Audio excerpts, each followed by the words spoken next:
আসসালামু আলাইকুম ওয়া রাহমাতুল্লাহি ওয়া বারাকাতুহু। প্রিয় মুসলিম উম্মাহ, বরাবরের মতো আবারও চলে আসলাম প্রচলিত ভুলের দ্বিতীয় পর্ব নিয়ে। আজকে আমরা আলোচনা করব সমাজের একটি প্রচলিত ভুল বিশ্বাস সম্পর্কে। আর তা হলো দোকান খোলার পর প্রথম বিক্রি বাকিতে না করা এবং বিক্রিত মাল ফেরত না নেওয়া। চলুন এ ব্যাপারে ইসলাম কি বলে আমরা তা জানার চেষ্টা করব। আমাদের সমাজে একটি ধারণা ও বিশ্বাস ব্যাপকভাবে প্রচলিত যে দোকান খোলার পর প্রথম বিক্রি বাকিতে হতে পারবে না, ঠিক দুপুরে এবং সন্ধ্যার পরেও বাকি দেওয়া যাবে না। এই সময়গুলোতে মাল ফেরত নেওয়া হয় না।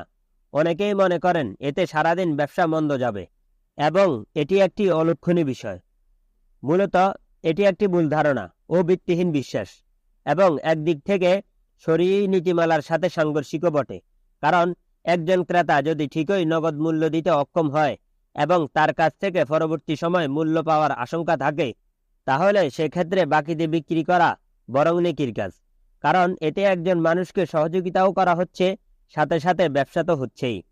আর পণ্য ফেরত নিতে গেলে যদি ব্যবসায়ীর বড় কোনো ক্ষতি না হয়, বরং শুধু ওই বস্তুটির লাভ থেকে সে বঞ্চিত হয়, তবে সেক্ষেত্রে যথাসম্ভব তা ফেরত নেওয়াই শরীয়তের উপদেশ।